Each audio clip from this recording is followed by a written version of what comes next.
ज्या मंडळींनी वेगळ्या ध्येयानं प्रेरित होऊन ध्येय दिशा प्रेरणी प्रतिष्ठानची स्थापना केलेली आहे आणि या प्रतिष्ठानच्या माध्यमातून गेली 5-6 वर्ष बाल संस्कार शिबिर त्या ठिकाणी आयोजित केले जाते. त्याचाच एक भाग म्हणजे या वर्षीचं हे बाल संस्कार शिबिर आजपासून सुरू होते. त्याचा एक छोटेखानी उद्घाटनाचा हा कार्यक्रम आहे. या कार्यक्रमासाठी उपस्थित असलेले सन्माननीय इंद्रजित भोले साहेब, खानापूरून आलेले सन्माननीय प्रकाश जोशी साहेब,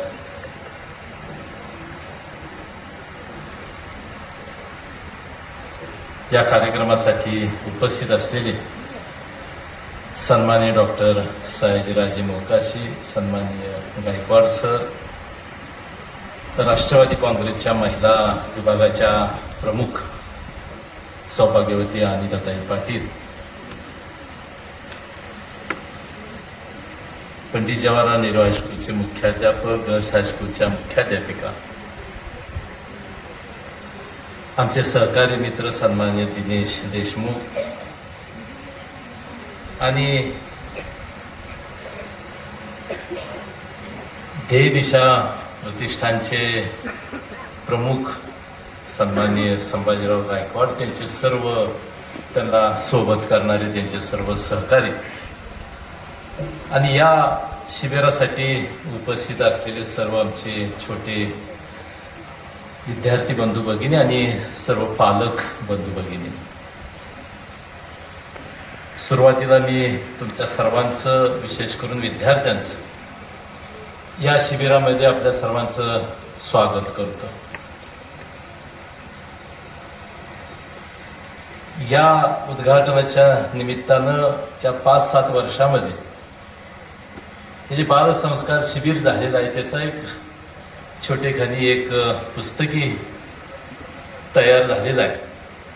त्याचंही प्रकाशन या ठिकाणी या निमित्तानं आपल्या सर्वांच्या साक्षीनं झालेलं आहे. ते झालं असं त्या निमित्तानं मी जाहीर करतो. बाल संस्कार शिबिर आज सुरू होत आहे आणि या शेटकोळा आणि परिसरातली काही ही मुलं या ठिकाणी या शिबिरासाठी आलेली आहेत.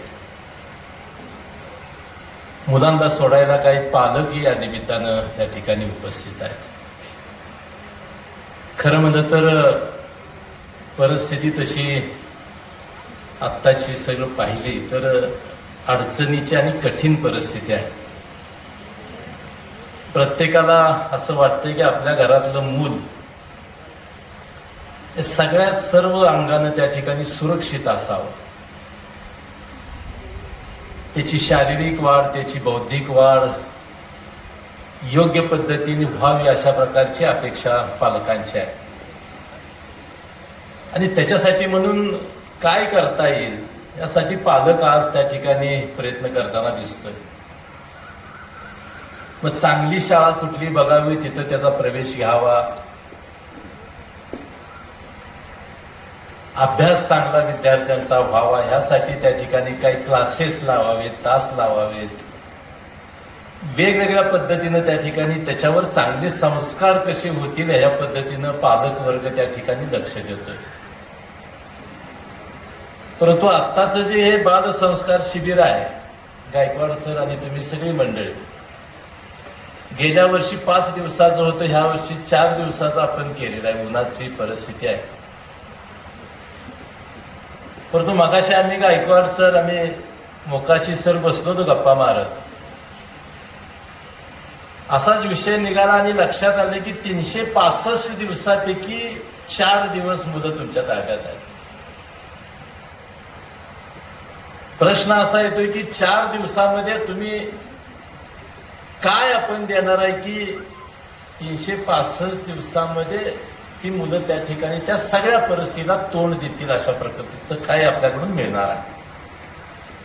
आणि माझ्या माहितीप्रमाणे पालकांची ती अपेक्षा असावी की या शिबिरामध्ये आपण आमच्या पाल्याला घातल्यावर त्या ठिकाणी त्याच्यावर चांगले संस्कार होतील आणि त्याला येणाऱ्या भविष्यामध्ये या वर्षामध्ये त्याला त्याची उपयोगिता होऊ शकेल. खरं म्हणतं तर मोठं चॅलेंज आहे. 365 दिवसातले फक्त 4 दिवस काहीतरी चांगलं शिकवावं आणि बाकीचे 361 दिवस त्यानं त्या सगळ्या गोष्टीवर त्या ठिकाणी मात करत पुढे जावं. खरं पाहिलं तर आता आपण पाहतोय संस्कार शाळेमध्ये आणि घरात होत आहे. आत्ताची जर सामाजिक परिस्थिती आपण पाहिली सगळीकडे गावोगावची पाहिली तर शाळेमध्ये विद्यार्थी किती वेळ आहे, घरात विद्यार्थी किती आहे आणि त्याच्या मध्ये जो विद्यार्थी आहे, शाळा आणि घराच्या मध्ये जो परिसर आहे, खरं म्हणलं तर हे मोठे चॅलेंज आहे शिक्षकांसाठी, पालकांच्यासाठी. तुम्ही जे संस्कार करताय, शिक्षक असतील, पालक असतील, घरात असेल किंवा शाळेत असतील,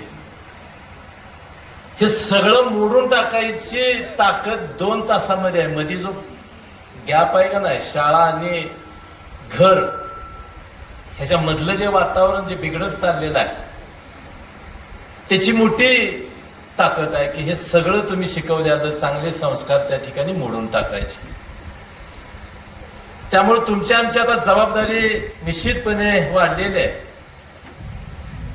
पालक असतील, शिक्षक असतील, शाळा असतील, त्यांनी त्या ठिकाणी जबाबदारीनं त्या ठिकाणी ह्या विद्यार्थ्यांच्यावर, या मुलांच्यावर चांगल्या पद्धतीचे संस्कार घडले पाहिजेत ह्यासाठी काम करायची आवश्यकता आहे.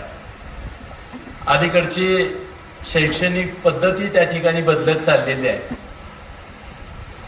प्रत्येक पालकाला वाटतं की माझा मुलगा डॉक्टर झाला पाहिजे, इंजिनियर झाला पाहिजे, वकील झाला पाहिजे, कलेक्टर झाला पाहिजे, परंतु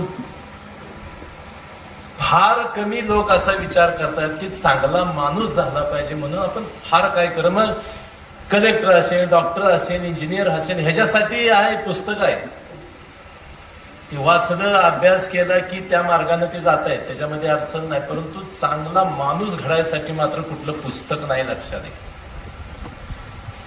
त्याच्यासाठी वेगवेगळ्या पद्धतीची माणसं वाचली पाहिजेत आणि त्याच्यासाठी खरं म्हणलं तर अगोदर आपण पालकांनी शहाणं झालं पाहिजे असं माझं मत आहे.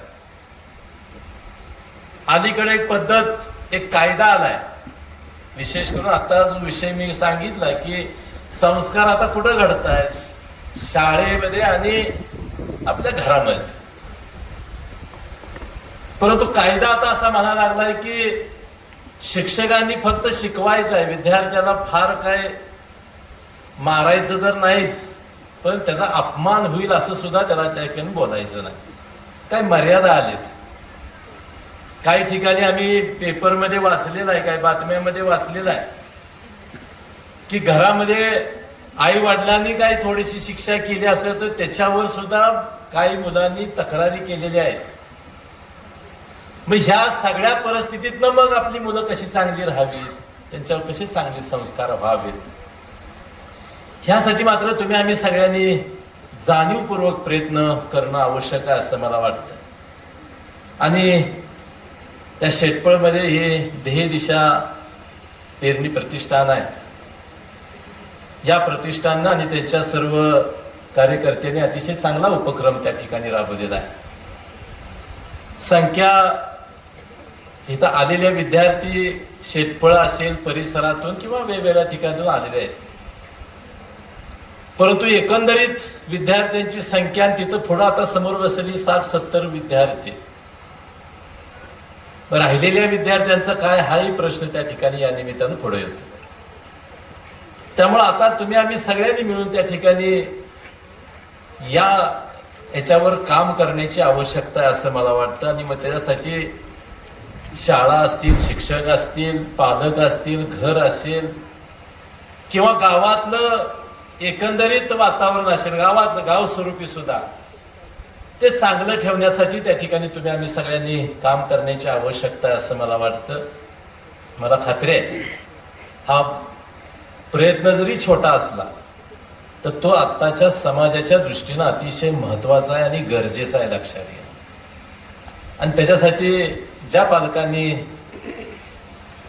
आपल्या पाल्यांना या ठिकाणी या शिबिरासाठी आपण त्या ठिकाणी आणलेलं आहे, त्या पालकांचे या निमित्ताने मी विशेष करून कौतुक करेन, त्यांना धन्यवाद देईन की या निमित्तानं काय एक वेगळी दिशा देण्याचं काम तुम्ही तुमच्या पाल्याच्या माध्यमातून आपण करणार आहात. भविष्यामध्ये तुम्ही आम्ही सगळ्यांनीच मिळून येणाऱ्या पिढीला त्या ठिकाणी चांगल्या पद्धतीचं संस्कार व्हावेत ह्यासाठी आपण सर्वांनी मिळून काम करूया, अशा प्रकारची अपेक्षा या निमित्तानं व्यक्त करतो. खरं म्हणलं तर उन्हाळ्याचे दिवस आहेत. मी मगाशीच सरांना आमचे दत्तापंच यांना सांगितलं की विद्यार्थ्यांच्यावर लक्ष ठेवा, उन्हामध्ये विद्यार्थी शक्यतो जाणार नाहीत ह्याची काळजी घ्या, कारण या 2 दिवसामध्ये शासनानेही त्या ठिकाणी थोडंसं हे केलं की एक 4-8 दिवसामध्ये मोठी उन्हाची लाट येण्याची शक्यता आहे. त्यामुळे त्याचंही त्या ठिकाणी, कारण लहान मुलं आहेत, उन्हामध्ये खेळण्याची शक्यता आहे, त्यामुळे त्याच्यावर लक्ष आपण द्यावं. आणि पुढच्या वर्षी जमत असेल तुमच्या याला तर दिवस म्हणजे दिपावळीच्या ह्याच्यामध्ये घेता येते का बघा, वातावरण चांगलं असतंय, तोही प्रयत्न करता येतोय का बघा. आपण जो प्रयत्न या ठिकाणी चालू केलेला आहे तो अतिशय उत्तम आहे.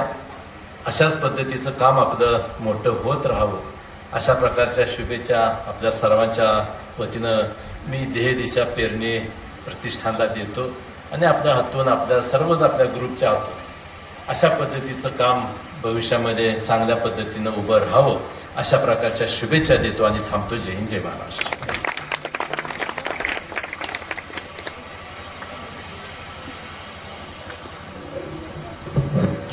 धन्यवाद बापूसाहेब. आपण आपल्या मनोगतातून चांगला माणूस घडला पाहिजे आणि माणसं पहिली वाचली पाहिजेत, त्यांचं व्यक्तिमत्व, त्यांचे विचार अंगीकारले पाहिजेत, अशी भूमिका मांडली.